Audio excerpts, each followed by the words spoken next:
Live from the campus of Washington and Lee University. This is a Channel 18 Rockbridge News Update. Welcome to the Rockbridge Report Tuesday Live Update. I'm Addie Grace Cook.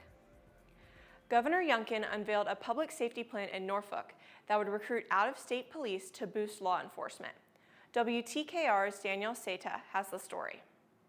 According to statistics recorded by the FBI, in 2021, there were more than 16,000 violent crimes in Virginia. But with the new public safety initiative introduced by Governor Glenn Youngkin, he hopes to decrease the rate of crime in the state. It's said that poverty creates crime, but it's also true crime creates poverty. Because when people are looking over their shoulders in fear, they're not thriving. Last year, state leaders and law enforcement say the murder rate in Virginia had been the highest it's been in years. We stand right here in this beautiful library in one of Virginia's most historic cities, the city of Norfolk. 61 people were murdered last year, making it the deadliest in 25 years. What's even more tragic is that 2022 is on track to be even worse, with 51 Virginians that have lost their dreams and have been murdered. On Monday, Governor Glenn Youngkin, along with city leaders from multiple agencies across the Commonwealth, made a pact to stop the violence. Operation Bold Blue Line addresses violent crime in the communities across the Commonwealth, and it comes with a 5-step initiative, including the strengthening of policing on the streets. That's why I'm proposing the following concrete steps.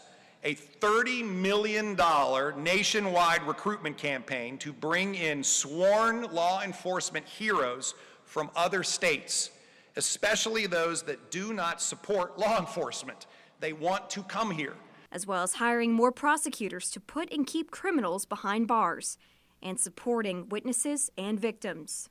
And without victims willing to testify, prosecutors and law enforcement cannot do their jobs and put these repeat violent offenders behind bars. To address this, my office, with the governor's support, will work with those in the General Assembly to fund the Victim Witness Protection Program, providing funds for reasonable lodging, relocation expenses, and transportation to make sure they feel secure and protected to testify. In Norfolk, Danielle Seta, News 3. Russian airstrikes in Ukraine today cut off power and water supplies to hundreds of thousands. President Volodymyr Zelensky said nearly 1/3 of Ukraine's power stations have been destroyed in the past week. Ukraine's foreign ministry said more than 100 self-destructing Iranian drones have hit Ukraine in the past week alone. Drones slammed into power plants, residential buildings, bridges, and other targets in urban areas. A group of major U.S. businesses wants the government to hide key shipping import data, but trade experts say this would make it tougher for Americans to link the products they buy to labor abuse overseas. The Commercial Customs Operations Advisory Committee is made up of executives from 20 companies, including Walmart, General Motors, and Intel.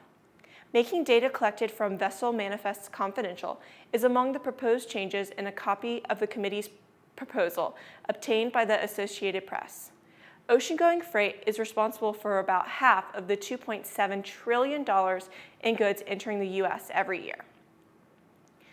President Joe Biden yesterday officially kicked off the application process for his student debt cancellation program. Biden announced that 8 million borrowers had already applied for loan relief over the weekend. The plan makes 20 million eligible to have their federal student debt erased entirely. 6 Republican-led states are suing to block the plan, saying it oversteps Biden's authority.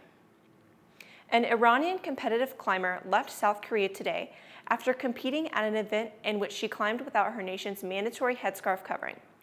Farsi language media outside of Iran warned that Elnaz Rekabi may have been forced to leave early by Iranian officials and could face arrest back home. Rekabi's flight was scheduled for Wednesday. Tehran denied the allegation. Rekabi's decision not to wear the hijab came as protests sparked by the September 16th death in custody of 22-year-old Mahsa Amini have entered a 5th week. The rapper formerly known as Kanye West is offering to buy right-wing friendly social network Parler. West, now legally known as Ye, was blocked from posting on Twitter and Instagram a week ago over anti-Semitic posts that the social network said violated their policies. Parliament Technologies, which owns Parler, and West said Monday the acquisition should be completed in the 4th quarter. Thank you for watching the Rockbridge Report Tuesday live update. Join us again Thursday at 5 for our half-hour live newscast. And check out rockbridgereport.wlu.edu for more regional and national news.